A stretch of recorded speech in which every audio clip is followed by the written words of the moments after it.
All right, what's good, y'all? So look, let's react to On3's latest Heisman poll, right? Basically, week 3 poll, how it's going so far early in the season. Now, Jonathan Coleman's been doing his thing for Washington. He lit it up against UCD last week. He had 111 yards and he had 5 touchdowns. As a total for the season, he has 288 yards and 7 touchdowns. So he's looked good so far. Last year, coming off a 1,053-yard rushing season and 10 touchdowns. So he's been pretty elite so far in terms of running backs and in terms of how it's going. We'll see if he can keep that up. Ruben Baines also been a monster. 9 tackles so far, 1.5 sacks, and multiple tackles for a loss. He really dominated the Notre Dame game. 6 tackles, 3 solos, 3 obviously assisted tackles, and obviously a half sack. So he's looked good so far. Didn't have the best stat line against Bethune-Cookman, but they blew him out the water, so makes sense. Dante Moore has also looked good for Oregon so far, so you got to give him credit in his acclaim so far. Want to see against steeper competition this week. They're going to play Northwestern. Not saying that's steeper competition, but he's looked good so far. I think last game he had 3 touchdowns, over 250 plus yards. He's been doing his thing. He looks good early on in the season. Caleb Downs is probably the best defensive player on this list, humbly. What he's been able to do with Ohio State week 1, especially against Texas. So far in the season, I think he has 7 tackles, an interception. He's only going to get better and better. And to be able to just lurk how he can lurk, and the versatility and the ability to have position flexibility and play anywhere on the field, I mean, it tells you all you need to know, obviously, about Caleb Downs. He's that guy. He's that dude. And he's special. You know what I'm saying? So no surprise to see him on this list, and to have a defensive player win it would be phenomenal. It's been a long time, I think, since that's happened. And probably, I think the last one was Charles Wilson, if I'm not mistaken. Well, that actually you could throw in it. Well, Travis was a two-way player. You know what I'm saying? So it's hard to say that, he was a defensive player, obviously, and an offensive player. But true defensive player, definitely was Charles Wilson. All right, next up is Lenore Sellers. Now, I know some South Carolina fans have been in my comment section. They said they're not really satisfied and happy with what's going on. They said they got saved last week, a defensive touchdown, 2 punt returns for a touchdown by Vakari Swain. And they said the offense has been sputtering. So shout out to Lenore Sellers, dealing with a little bit of adversity, but continuing to kind of just trek high, and doing what he's capable of doing. We've seen that first drive against Virginia Tech when he ran it in for the score. First drive, looked good. So he's going through his kinks, definitely with new freshman receivers in there and obviously new pieces.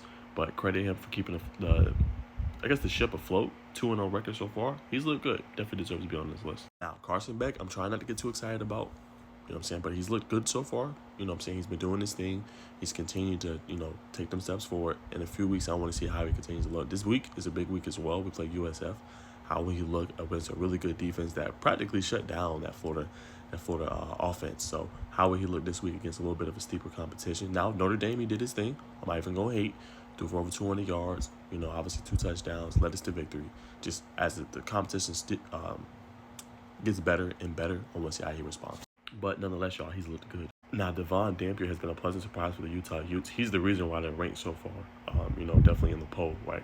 He's been lighting it up, 588 passing yards so far on the season. Really good game against UCLA week 1, right? 21-25, over 200 plus yards, 2 touchdowns. He's looked good. And then this past week, 17 for 23, 192 yards, y'all, and 3 touchdowns. So he's been looking really good so far.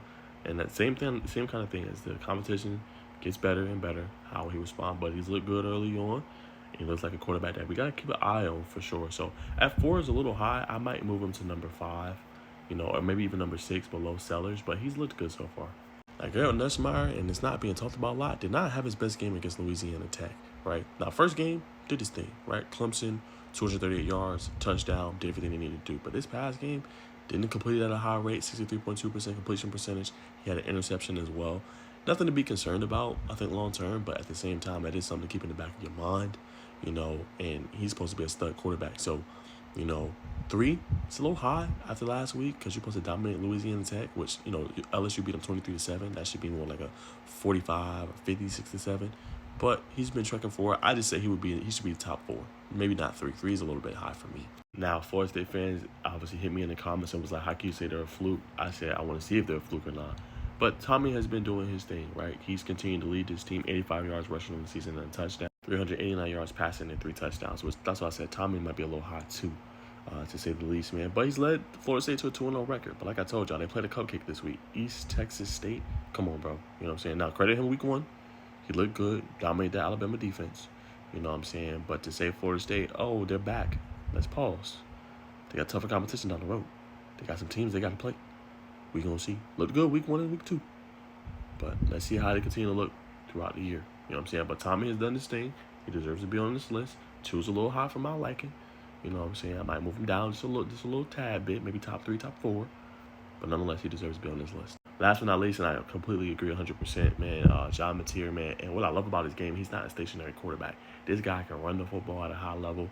This guy can do a lot of different things, you know, for this team. And he just has a swagger about him that's different. And I think he can definitely emerge as a Heisman finalist and potentially win the award, especially if Oklahoma makes the college football playoff.